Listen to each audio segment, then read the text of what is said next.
Is Spider-Man Across the Spider-Verse the ultimate Spider-Man all-skate? With an 8-bit Green Goblin, a second-hand Fantastic Four suit and a lunchbag Spider-Man, and the Spider-Mobile Dune buggy? Was there a spider too far for the Spider Superband? Yes, it turns out. It can get weirder. Miles Morales met the multiverse the way a Spider-Man often meets threats to his neighborhood, or existence in general, or both. One or more of Spider-Man's villains going too far to save someone they love.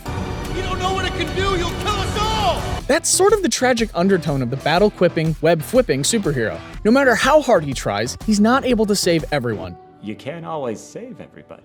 And for some of the baddies, no matter how hard they try, they can't quite get what they want, but they're willing to risk way more people in the process. So Kingpin's inability to deal with being apart from Vanessa led to the creation of a reality-destroying device that eventually did end that reality's Spider-Man, and shunted another Earth's radioactive spider into it, and created the Peter Parker combo breaker, Miles Morales. Across the Spider-Verse tells us that this is a threat to all of reality. Or it was the live-action Spider-Mans throwing a spider party at the renovated Statue of Liberty over an Earth 1 and a bunch of 9s. Or maybe it was grumpy old Miguel O'Hara.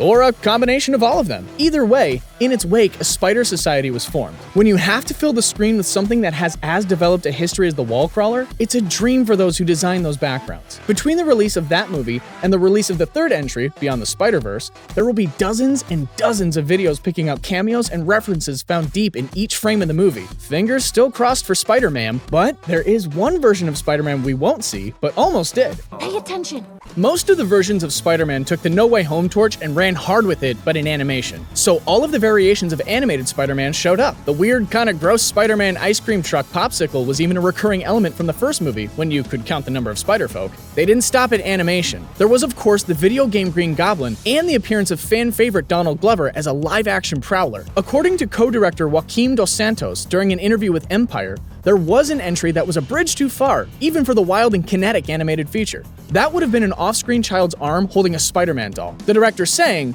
one of the Toy Biz Spider-Man toys was going to show up and he was going to have a giant kid's hand that would go off-screen and hold him, which sounds hilarious.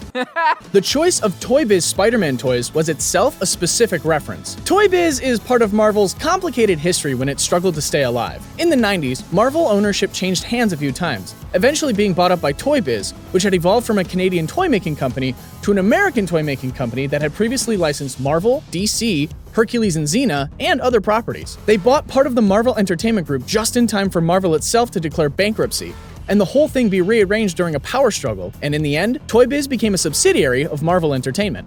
When talking about an animated feature film longer than 2 hours, where every frame is not only something you might want to put on a wall, but is also crowded with references, Easter eggs, or just cool stuff, it's hard to think of anything ending up on the cutting room floor because it's deemed too distracting. There was so much going on, it's hard to remember details, like the comic book style editor's notes, or the Comics Code Authority seal that opened the movie. And it's not like they didn't already have a jarring but fan-favorite moment of live-action interaction when Donald Glover's Prowler showed up. Not to mention that the Toy Biz toy would not have been the only toy Spider-Man to appear. Once the multiverse ball really gets rolling, O'Hara and the Society get a tip from Lego Spider-Man. Perhaps the easiest of the Spider-Man toys to have walk on walls and ceilings, if you think about it. All told, there were in the neighborhood of 630 different Spider-Folk on the screen by the end, with 150 of them being named Spider-Man variants or characters. What did you just say? There was even a request for a Peter parked car that would be like a Hanna-Barbera car. Regardless, the directors cut the Toy Biz cameo because they felt that even with all that was going on, it would end up being distracting. They note that they wanted to include jokes like Bagman, a reference to the time that Reed Richards helped Spidey get rid of the symbiote that Reed introduced Peter to in the first place. During the original Secret Wars, Peter was beginning to have wardrobe malfunctions, being so far from home for so long. So apparently, the smartest person in the world told Peter to stick his hand in some strange alien technology to get a new suit. A new suit that turned out to be an alien symbiote that would become Venom. Earth-grade smartest on a curve. When Richards got rid of the symbiote, he hooked Peter up with a surplus Fantastic Four outfit and a paper bag. They didn't want any of the various shenanigans taking away from the awe and spectacle of the Spider Society and undermine the drama of the sequence. So, kid holding a Toy Biz Spider-Man figure was cut from the roster. As sad and tragic being Spider-Man is for everyone, other than Pavitir Prabhakar, whose spider life is easy, partially thanks to Miles averting his tragedy, the roughest is being a Peter Parker mentor. If you're a good one, you die being a good example, and if you're a bad one, you become a villain. I think you're gonna be a bad teacher.